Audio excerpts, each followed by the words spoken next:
like they I don't know if you guys caught this, but it's a film with nothing but adults. Yeah. They don't hinder the story on teenagers or any kind of kids or anything, you know.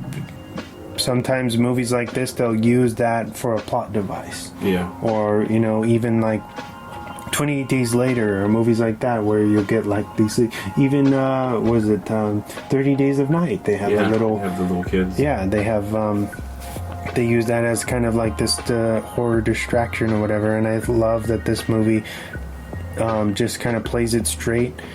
It's really interesting how they blend like the kind of Western style setup with the horror. Yeah. And I think it works really well. It might have, I know it didn't really do as good as it probably should have in the theater, and I think that maybe it was a little ahead of its time. But I know Carpenter's work, for the most part, it doesn't really get recognized until later on in life. You know what I mean? Just like The Thing and all of it, a majority of his stuff, they're not well received when they first. Yeah, they're for a cult audience. Yeah. You know, he has a niche for that, and that's exactly what this is. Is it the best vampire movie you've ever seen? No. But it's a pretty damn solid one. Yeah. It's very fun, you know. It's a good time, definitely a good time. Watching this, I think at least in the beginning and then towards the end, I got all From Dusk Till Dawn.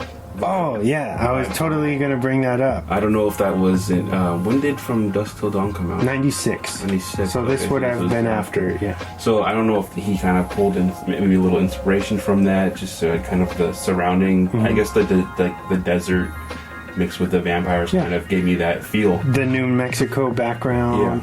Yeah. Very similar. Yeah, especially because all the sets are very secluded. And very much kind of dingy, and even the hotel scene, the hotel, like that dingy kind of party that they have. Oh yeah, is totally like something that would have been in From Dusk Till Dawn. Speaking of that, I think that once their team is murdered in the beginning and it becomes more of like a buddy thing between Jack Crow, James Woods' character, and Daniel Baldwin or Montoya. I feel like they become the Gecko brothers of that movie, because you have Jack Crow, who is this kind of the master slayer, but he's a no nonsense dude, like straight by the book, like he'll kick your ass, but he's also not a bad dude. Yeah, you know what I mean, in a lot of ways. And then you have Montoya, who's questionable. Oh yeah, definitely. His ideas are questionable, but he's pretty loyal. You know what I mean? The parallels are there for that movie. So I'm interested if maybe they were inspired by that film. None of my research, they said nothing about that, actually. That's funny though. I really dug this movie. I think like how you said, the practical effects, especially, I mean, right off the bat when you get to that hotel scene, the Sun God hotel that they're at, and I think his name is Bobby Boone, right? Mark Boone? Mark Boone. Jr.? Yeah, Mark from Boone. Sons, right? His name is Bobby in Sons. When he gets basically cut in half, or basically split down the middle, that was fucking insane. And I thought that was just probably the best part of that. That was just a beautiful murder scene. That was just ridiculous. Like, oh man, that was freaking awesome. And he's like, you can see his head is he's still alive when he splits apart. So his head is still like twitching and blinking and stuff. So very thing. Yeah. Right. Yeah, definitely. And you can tell that he has a specific, vision in the way he murders people or kind of has these deaths in movies. They're very similar. I think he's just a body horror guy. Yeah. I don't know what the reason is behind that. Right, like you said, practical effects, man. I think this movie does thrive on how well he did the practical effects and everything like that. And it, like you said, it does hold up, and it just basically makes the movie that much better.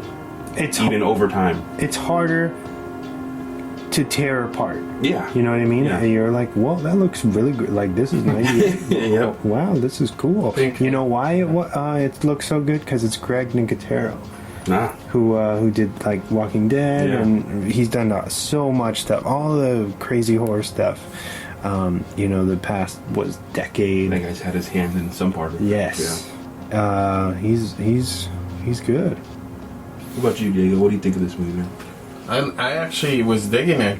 I think when I got here, I was telling Wesley, I was like, oh.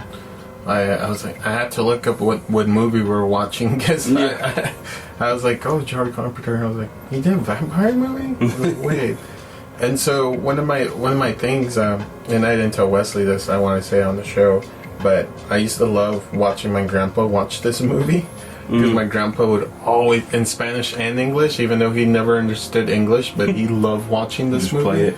And I would always just kind of see the end or parts of it because I would always doing my thing, but it was this is my first time watching it, and I loved it. I loved the effects in this were really good.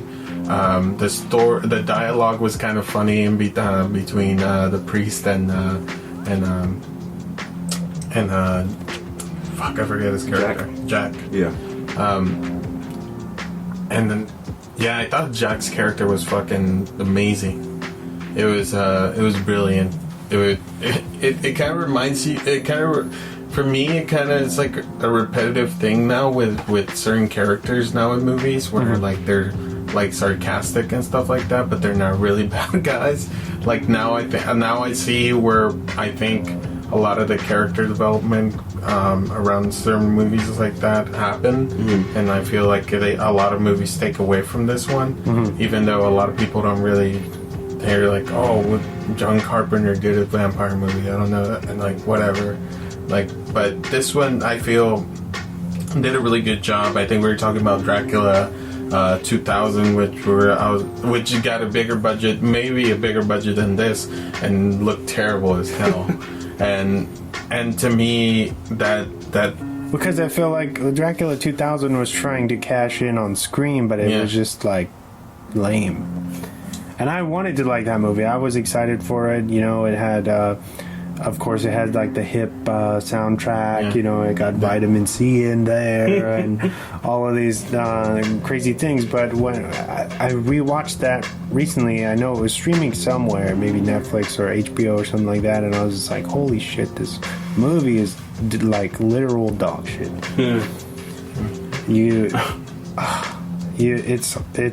It's painful, and Gerard Butler is not helping as Dracula. I'll tell you that. and yeah, man. And this was like one of those vampire movies where I just literally wanted to watch. I wanted to see more and what happens more of this story. Yeah. Actually, I would love to see a second part of this. But with that being said, this movie. Which I'm not a horror fan or whatever. Well, not this subgenre of horror, but I thought it did really well, man. I don't think it deserves the 40% on Rotten. To be honest, I think that's harsh, but I think that might be some of the cheesy dialogue. Yeah, but I mean that's you're not this movie. The dialogue works for this movie. Yeah, I think. Maybe I'm just being biased because I grew up with it, but I don't feel like the dialogue is... there's some misogynist stuff, which we'll talk about later. Yeah. That hasn't aged well, but look, outside of that, like, the dialogue's pretty cool, you know what I mean? Like, they're playing into the badassery, kind of. So it's like, well, when you look at it that way and the character development and how they were trying to go, and you got to think about how these guys had that outlaw mentality, so they probably would do some of these things or whatever. That doesn't mean that the director necessarily condones this stuff. Yeah. That's why we have to realize that it's just a movie, but it's fiction. It's not non-fiction, you know. But I still want to come back to some of that stuff about with the. Well, let's do that, man. Let's talk about it. All right. So what's her name? Cheryl Lee, or Katrina. She's the only leading female through this entire film, and she does really well. You know, I think she was cast for this because of her work on Twin Peaks, which is pretty cool. She does really well, but she gets treated like shit through the entire Whore. Kill the whore. Entire thing. You know, they call her everything under the sun. She's immediately bitten when she's just trying to she basically is invited back to Jack's room. He says, meet me there, I'm gonna go grab some, you know, drinks for us. And she goes into his Jack's room at the hotel while the party's happening, and Valak, our big baddie for this movie, is waiting for her. You know, he's creeping in the ceiling, which is amazing cinematography right there. And she ultimately gets bitten right out the gate, and her how do you say, her purpose through the entire film is that she has the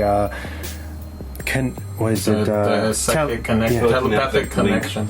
Link with to Valak, and so they decide to basically keep her around until she turns to use her as so she can find out where he's going or what you know, what the hell's going on. But in the midst of everything, it's just they give her nothing. Yeah. Even when there's this crazy scene where they're trying to figure out what car they're gonna get and everything, and it's Jack and Montoya, and he's you know, he has was it Katrina's character laying in the dirt, and he says, I'm gonna use this piece of shit to get at Valak, but he says it with a straight face, like he doesn't give I'm gonna use this piece of shit.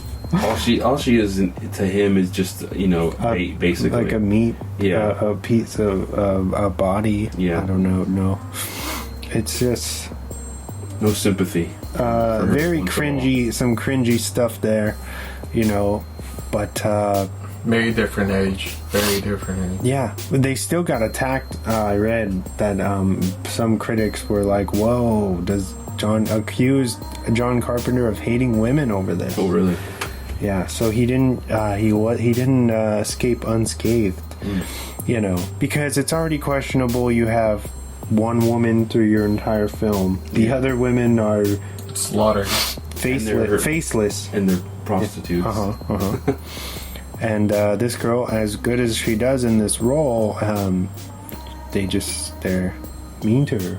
Yeah. You know, Montoya and being super creepy in the room. I just thought how weird and random was it that she was just tied up in the bed naked. Yeah, that was very Richie. Yeah. Right? Yeah. Where he's like, don't worry, like, you know, of course she wakes up and she's like, freaked "Can I get out. some clothes?" But when she's tied up, he's, you know, she's obviously freaked out, and he just acts like it's no big deal. Oh yeah, you know, I took off your clothes and I cleaned you up, but I also saved your ass, and it's almost like you should be, you know, on your knees for me or whatever because I helped you.